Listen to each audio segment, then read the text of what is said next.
News 7 Tamil, பொறுப்பும் பொது நலமும். தமிழர்களின் நாட்டுப்புற இசையான பறை இசையினை அழிவிலிருந்து மீட்கும் முயற்சியில் கோவையை சேர்ந்த மாணவர்கள் களமிறங்கியுள்ளனர். பறை இசையில் பல்வேறு இசைக்கருவிகளின் தாளங்களை எழுப்பி பரதநாட்டியம், மேற்கத்திய நடனம் உள்ளிட்ட நவீனங்களை புகுத்தி அசத்தி வருவது அனைவரையும் வெகுவாக கவர்ந்து வருகிறது.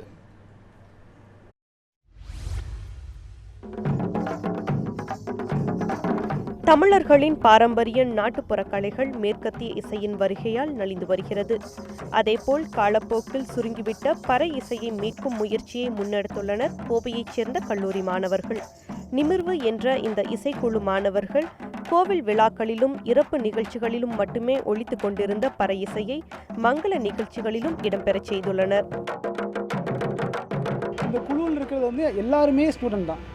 யாருமே பாரம்பரியமாகவும் இல்லை அடிப்படையாக கற்றுக்கிட்டு வந்தவங்க இல்லை. எல்லாருமே ஸ்டூடெண்ட் தான். வேறு இன்ஸ்ட்ருமெண்ட் வாசிச்சிருக்கிறவங்க தான் இதில் இணைஞ்சிருக்கோம். எங்களுக்கு நாங்கள் கரெக்டாக ஒரு குரூப் ஃபார்ம் பண்ணி எல்லாம் ஆர்வம் அதிகமாக இருக்குது. இதில் பறை இசைக்கு எழுத்து வடிவம் கொடுத்து அடுத்த தலைமுறையினருக்கும் எடுத்து செல்லும் முயற்சியில் இந்த மாணவர்கள் ஈடுபட்டுள்ளனர். இந்த புதுமையான முயற்சிக்கு பொதுமக்களிடம் நல்ல வரவேற்பு கிடைத்துள்ளது. பறை இசையில் பரதநாட்டியத்தை இணைத்துள்ளது பலரையும் வியப்பில் ஆழ்த்தியுள்ளது.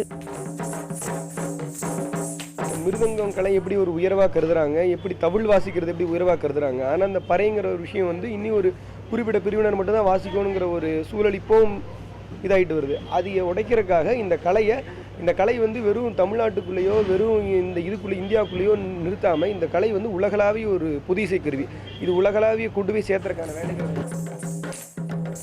நாட்டுப்புற இசைக்கலைஞர்களுக்கு அரசு அங்கீகாரம் அளிக்க வேண்டும் எனவும் அரசு இசைக்கல்லூரிகளில் பறை உள்ளிட்ட நாட்டுப்புற இசையை பயிற்றுவிக்க நடவடிக்கை எடுக்க வேண்டும் எனவும் இவர்கள் வலியுறுத்தியுள்ளனர். தமிழரசி நியூஸ் 7 தமிழ், கோவை.